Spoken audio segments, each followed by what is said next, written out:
Good day to you all and welcome to another episode of Wear Many Hats. My name's Rachel and this is the podcast that's dedicated to the FM and property industry. Today we have a fantastic guest with us. We have Chris Burch. He is the Senior Facilities Manager at Liberty Global, and I'm actually recording live out of here today in their offices, which is absolutely stunning. Welcome, Chris. Hi, Rachel. How are you today? I'm good, thank you. And thank you for letting me come down and record in here and giving me the tour. It's absolutely stunning. You're very welcome. Yeah, it was a very interesting and slightly expensive project to work on. You can see it's all those extra little touches. And, you know, we talk about the workplace. This is the high end side of the workplace. Absolutely. And I would love to work somewhere like this, you know. But yeah, let's chat about you. Let's rewind a bit. Where did it all start for you? For me, it all started a very long time ago. I was working in the hospitality industry, managing bars, restaurants. I kind of got to my mid to late 20s and thought, do you know what? I wouldn't mind a little bit of a social life here. Mm-hmm. So I really wanted to move away from working evenings and weekends. Mm-hmm. I had a friend that worked at Office Angels, Lisa. Yeah.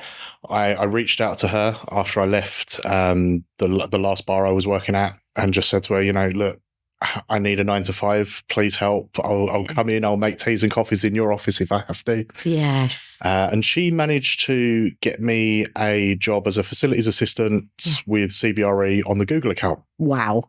Which was... well done. You know, crazy for me. Really... Yeah. Running before I could walk almost as far as FM goes. It was just a crazy space. Yeah. I mean, at the time, I think we had one building on Buckingham Palace Road. Yeah. And by the time I left, there was 12 buildings across London, you know, nearly 6,000 staff. Yeah. It was a crazy time there. So working with CBRE directly? Yeah. Oh, wow. On their Google account. It was... Oh, the Google, yes. Yeah, it was a crazy time. I mean, there were, you know, some weeks where we were onboarding, you know, up to 100 staff. It was... insane. You know, it was hyper growth on steroids almost. Yeah, fast paced. Very much so. Very much so. Wearing many hats and spinning lots of plates. Definitely. What a way to start your journey. Yeah, very much so. It was... yeah, really good opportunity for me. Absolutely. So what happened after you sort of left CBRE? Where did you opportunity? I spent about 7 years there. Oh, wow. Started as a facilities assistant for the first couple of years, then got given the opportunity to manage one of their buildings by one of my favourite managers of all time, Samantha Racebrook. She made me work for it. But I got an FM role looking after one of their smaller buildings after a while. And from there, I kind of moved up looking after larger and larger buildings for Google. And then kind of decided that I needed a bit of a change of scenery. Yeah. Just in the sense that the role was quite soft service focused, which was fantastic for me at the time. Yeah. You know, I come from a hospitality background. Yes. Skills were quite transferable. Mm-hmm. But I really... lacked the knowledge of I guess hard services, compliance, health and safety. So I wanted to learn that a little bit more in depth. Yeah, so that's okay, isn't it, to do that? 100%. There's so many different caveats to definitely. FM. I mean, you know, also I wanted to live in the real world of FM for a little bit. You know, where you're having to shuffle a few budgets around to try and get some walls repaired or repainted or some new carpet. I left CBRE and Google, spent a month with a friend in Vietnam, which was fantastic, lovely chance to reset. Oh, I saw And then came back and joined Savills. Wow. Which was, you know, great learning opportunity for me. Yeah. You know, it was 99% compliance, hard services, you know, lifts, health and safety. Everything, And obviously I was there during COVID as well. Oh, yeah. Which was a really interesting time for everyone. Mm-hmm. There was a fantastic team at Savills that were, you know, kind of taking the guidance from the government and turning it into real world strategy. Right. Which was no mean feat because, you know, it was loose to say the least. Yes, it was. So obviously during that period, my role with Savills was fully remote. So it was, getting around those buildings, making sure that they were ready to reopen once the restrictions were lifted. Crazy times. And it was a crazy times, spent a hell of a lot of money on stickers and acrylic. Yes. Yeah. And arrows. Yeah, tell me about it. Yeah. Oh my goodness, it's so good to see it all gone now, though. I still do see. You still do see some, don't you? 100%. And it makes you remember. It does. What it was like for everyone. It's bad times. It's lovely summer, but really bad times. Yeah, it was. But wow, what an experience for you. And you seem to have quite a lot of longevity at your roles, I can see. So you were there a few years, weren't you, at Savills? Yeah, I was there about 3 years. Yeah. I think from my time at Google, I always knew that I wanted to go back into workplace management. I think it was the employee and workplace experience that really, really piqued my interest. And I thought, that's where I can really make an impact. So I spent 3 years with Savills, learned as much as I could from them.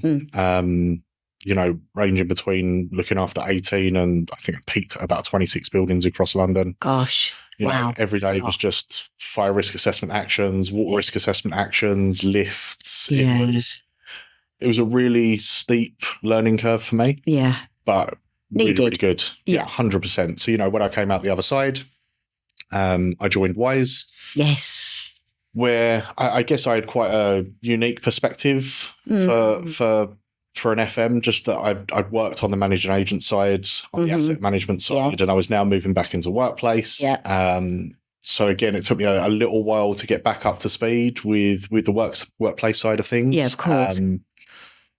But yeah, Wise was an amazing company to work for. Yeah. Really, really amazing company to work for. I think it was 2022, 23. They doubled their global workforce size in a year. Mad. Yeah. And, the work that they do is, it's incredible. Yeah. It really is. Yeah. They're obviously I don't work there. I don't want to, but, they're saving their customers money. Their hearts are absolutely in the right place. And they want to also provide amazing workplaces for their staff as well. I know. Which they've done. Yeah, I've been in there. It's a fantastic office space. Their new building. You were part of that, weren't you? I was there during the early stages of the project before construction began.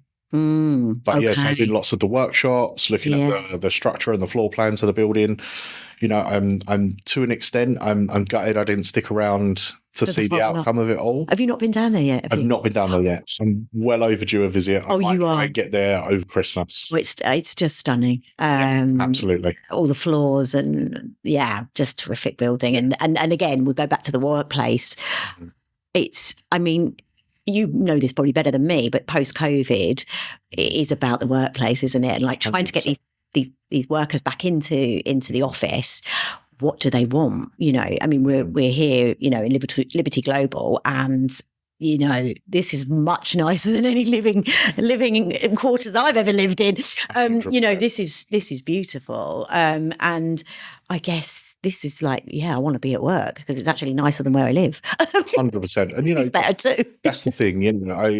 For so many years I heard that phrases like "earn the commute," and I think Cisco hit the nail on the head. We went for a little visit there to see one of their show sites and just to look at the technology they deploy in the workplace. And, their kind of mantra was make the office a magnet, not a mandate. Love that. And I think, it's spot on. It's so good. Spaces where people can do their job. Yes. And I don't think it's all about collaboration spaces and meeting rooms. I think, individual focused work will always be king. So, getting those desks and those workstations right is a key element. Obviously coming from a recruitment background, it was open plan offices with desks sort of looking at each other and, the noise and because it's sales, it was intense and there was nowhere to go, and we used to walk around on headsets just to try and find a quiet space because everybody was doing the same thing. But in here, for instance, there's multiple rooms where you've got some space for quiet reflection or time. Exactly. It's so different now, and we go back to Wise, it's the same there, that was the first building I saw the prayer room and now you have one here.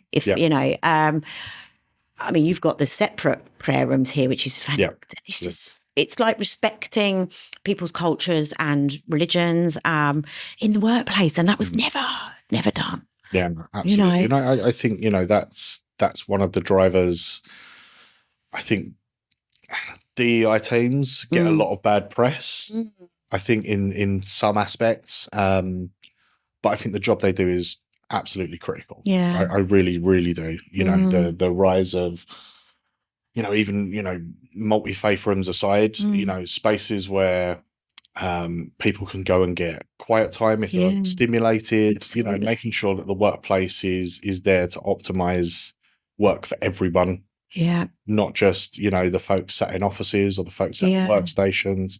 If you're neurodiverse, we want to make sure that, to an extent, some companies leave so much talent on the table by not providing for a big enough scope of people that it just doesn't make sense. So, when we were looking at this project for Liberty Global, we just really wanted to make sure that we hit every single one of those categories and provided as many different spaces for everyone. You can see it. I mean, it is just fantastic here, and you've got sort of all walks of life in here, and it works. Absolutely.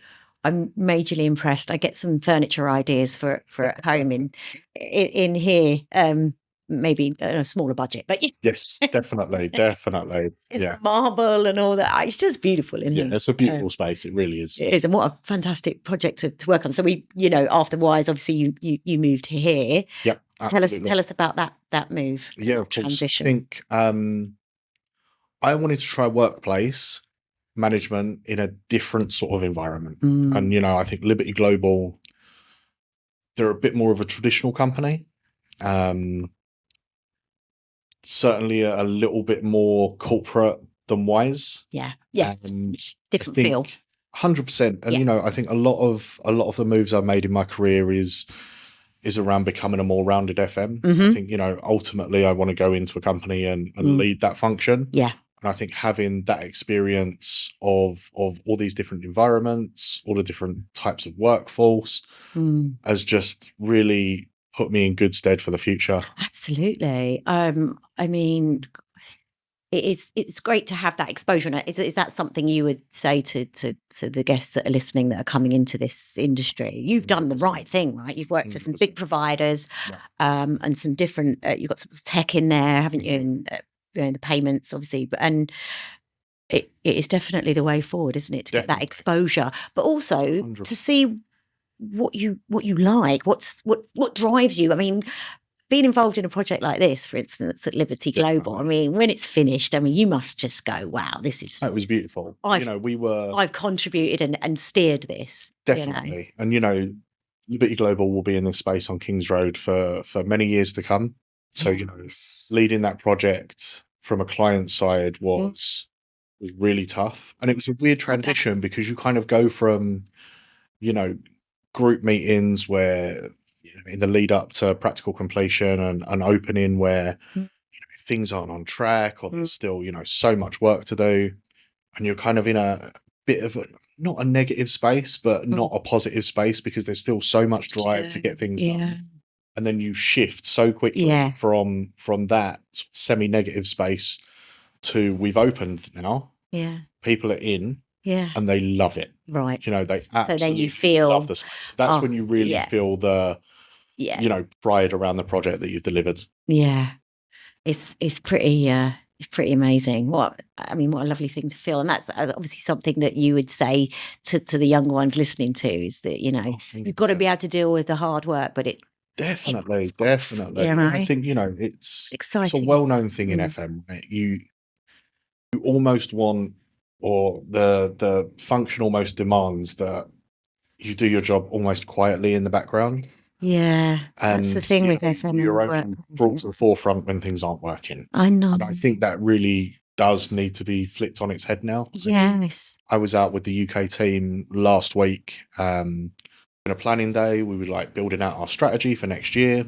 And one of the big pieces that I wanted us looking at was how do we provide better value to our stakeholders. So I think, FMs, we manage the stage on which the company performs. Mm. And I think sometimes FM as a function doesn't get the recognition for that. Yeah. Also, I think it's incumbent on those FMs to make sure that the stakeholders understand that value. Yeah. You know, we're not just the ones that keep the lights on or clean the stage. Yeah. We want to manage the show. Yeah. So, you know, we want to partner with, you know, real estate teams, with digital workplace teams, Yes. comms, culture, events. You know, we can play a massive role in each of those parts. Yeah. And I think, you know, like you said there, for people who want to move into this space, I think it's really about being relentless, identifying areas where you could learn more and going and learning more. Yeah. You know, that's the big thing. There's so many companies out there. Well, there's so many, you know, IWFM, IFM. Yes. Pushing. Yeah. Pushing. Yeah. And, you know. And us, wear many hats. 100% wear many hats. 100%. Yeah. You know, it's something that I think sometimes people will go into a role and think, right, this is me. Stay there for 10 years. Fine. You know, no problem at all. You're going to be incredible at that single role that you do. But I think if you want to expand your horizons, you know, I would not change a thing about my career path so far. You know, I've learned so much. I've worked with so many amazing people. You know, the Wise team were great, whether it was, you know, Hanro, Federico, you know, the team that I managed directly, Evelyn, they were amazing. You know, Google was a crazy time because it was growing so quickly. We made so many operational mistakes. Of course.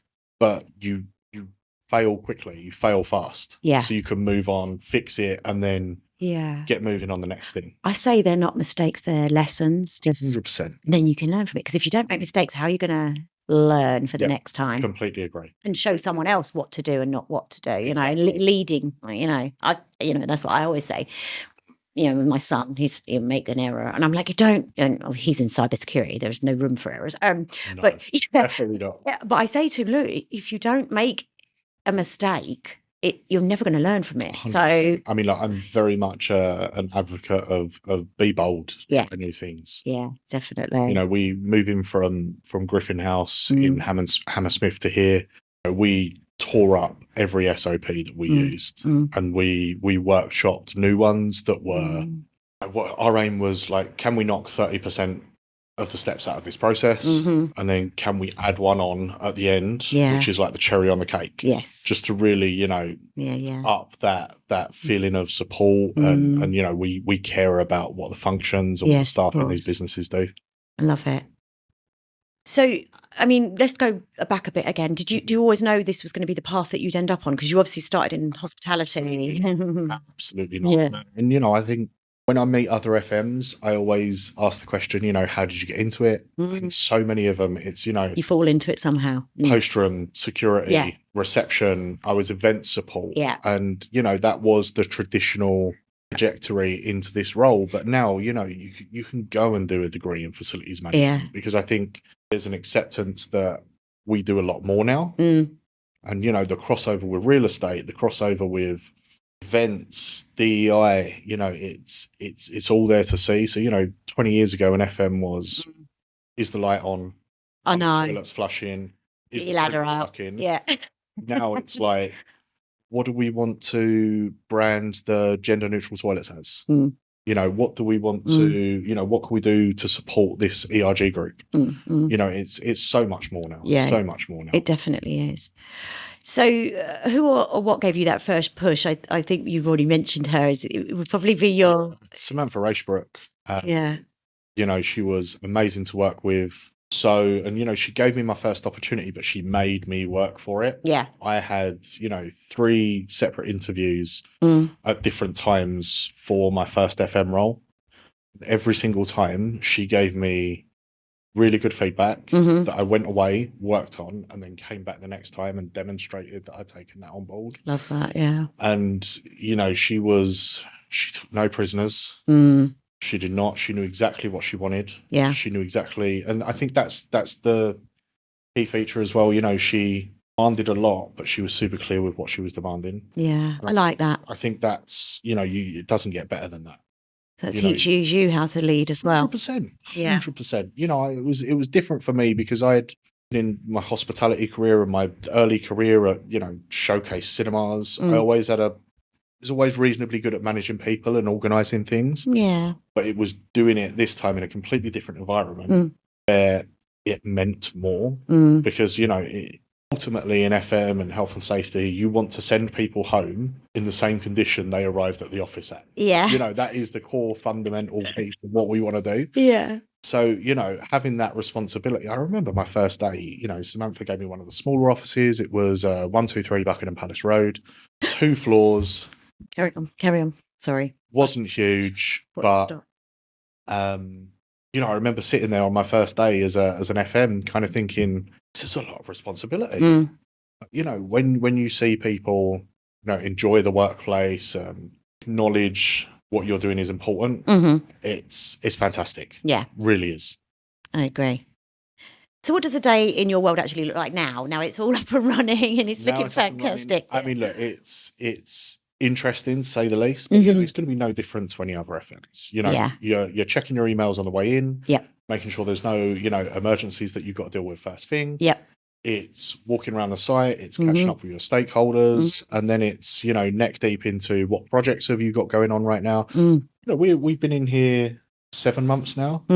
Still tinkering with the place. Yeah, there's still little improvements that we want to make. It's, permanent lighting fixtures outside, sun awnings for the summer. Wow, yeah, of course. You're going into new seasons, aren't you? 100%. You've got roof terrace here as well, haven't you? So and it's a beautiful it is. Space, but we just want to be ahead of the curve. The furniture up there, and all that sort of stuff. Moving plants and definitely. I love it. I think the big thing for me at the moment is, like I say, we had a planning day last week, and it's really distilling that into a strategy for 2026. Love that. Gosh, 26, and we're not It's crazy. Weeks away, right? I know. Don't know where the year has gone. Insane. So challenges. I mean, you sort of mentioned some there, even on your, what you do in a day. What's your challenges? What's testing you right now in your role? Right now, I think it's volumes of projects. Right. We've got so much, minor and major works. It's just, nailing down the scopes for those, nailing down scopes, delivering, working with the different contractors and service partners. I think while we've got this open now, we've also opened a new space this year up in Leeds. Okay. Which is... Are you up and down there then? Are you? 100%. Oh, God. Yeah. So my role is looking after all of the FM in the UK. Right. So, we've got spaces up and down the country. Right now we're looking at sites we want to exit or refit. Yeah. Or spaces that we've opened, like Leeds, where we want to continue doing minor works, forever evolving these spaces and making sure they're fit for purpose. Busy then. Very busy. So where do you think the industry's heading? Sort of what excites you? We've got AI and sort of tech and... I think AI is going to be an interesting one. I really do. I think seeing where we were 2 years ago with AI and where we are now, and I think where we'll be in 2 years' time is going to be very, very different. I mean, I've seen a few different companies deploy AI solutions in various different formats. Mostly it's like AI agents that will assist staff, etc. Yeah. I think from my perspective, I want to see a bit more workplace and FM focused AI. So, right now it would be great to go over to Copilot or Gemini or any of the other products and say, hey, can you give me utilization of these specific meeting rooms? Yes. Or what are the high traffic areas? And just pull those reports. Making your job easier, I think. 100%. That's how I see it anyway. 100%. And, there's other ways. I mean, like I say, we went to Cisco and they had a fantastic product where, the power over Ethernet systems were dialed into the BMS. So if your cameras didn't read someone in a specific space, it would shut down the HVAC to the space, turn off the lighting, and then when it picks it back up again, it just kicks all into gear again. So, there's people out there really tinkering with products right now. Yeah. And I think it's an exciting time. Love that. I mean, we met a company last week who were completely revolutionizing floor plans. Wow. You upload the DWG of your floor plan. Yeah. And you can essentially say, right, here's a blank floor space, a floor plate. I want to install 150 desks, 4 meeting rooms, and it generates different options for it. It's a complete game changer. It really is. So, it's a big I tool. think Yeah. as FMs, we also really need to get out and network and meet these companies that are doing this stuff. Mm-hmm. There's so much opportunity. Be ahead of the game as well. 100%. Make your life easier, it sounds, some of it. The amount of, when you want to make a change with a floor plan. Yeah. If we was really lucky. We were working on the Liberty Global Space 120 Kings Road with an incredible architect, Natasha from the Bond Collective. She was so quick with changes, but I've worked with other companies where you want to make an adjustment, you send a floor plan back to them, a few days later you get it back. And there's now a company that you can do it yourself in 5 minutes. It's a complete game changer. Yeah. So AI is a friend of yours then, I guess. Massively. So what about ESG? That's the buzzword at the moment. What does that really mean to you and your work here? I'm assuming if you're up ahead of the game and everything in here, you're 100%. You're working on that. Here's an interesting one. We've got a BREEAM in use score of very good built into our lease. Mm-hmm. So this May work on monitoring that will be kicking off. Mm-hmm. I think it's not just important to FMs, it's important to everyone. Yeah. I think particularly with some of the younger generations coming into the workplace. Yeah. I think by 2030, 30 or 35% of the workforce will be Gen Z.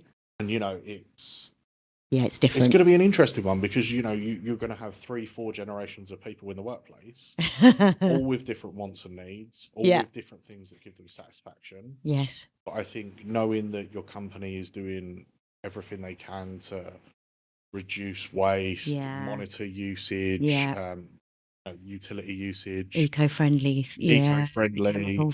making sure that end of journey facilities are in good shape. Here we're very lucky. We've got 100 bike spaces, beautiful showers down there. I think all companies need to get on board and take it a bit more seriously. It's what the staff want to see as well. We do an Empower Hour once a month here where we talk about all the different elements that the businesses are working on right now. Right. In October, we had the ESG Empower Hour. Okay. And it was the most tuned into one that we've had in many years here. Interesting. So, it's stuff that really matters. Piques people's interest and matters. I love that. So, I mean, I get the feeling from you that the industry is moving and innovating, but do you think we're still playing catch up at all? I think in some aspects. Yeah. I think RTO mandates, I'm hoping they're out next year. Mm-hmm. I'm hoping they're not hot anymore. It's been a hot year for RTO mandates, but I think hybrid is the big thing that a lot of companies are still trying to nail down. I know. And it's not a one size fits all. It isn't. I think RTO mandates get a bit of a rough showing in the media. Yeah. It seems to be, either in office or fully remote, when a lot of people know that hybrid is the sweet point. I think so, yeah. So, there's, I guess for anything, mostly it's younger workers that it's more difficult for.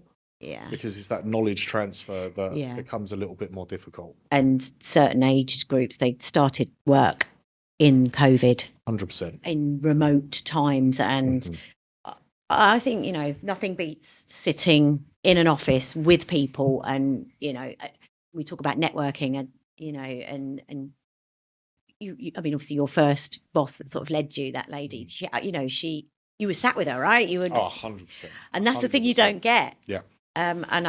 We have to push the workforce, we've got to come back to work. But I do like the sweet spot of the hybrid work. Definitely. I think, I actually like coming in on a Monday and a Friday because it's less busy. 100%. So it suits me because, I don't like being crammed on trains and, absolutely. So that's my favorite time to travel.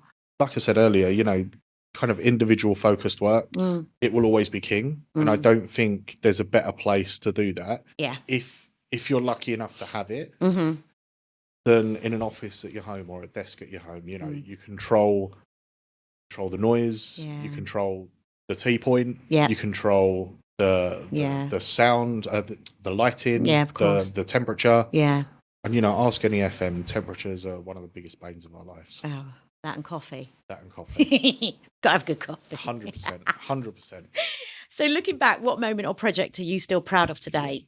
This has got to be one of them here, right? Yeah, 100%. I mean, look, this was a really intense project.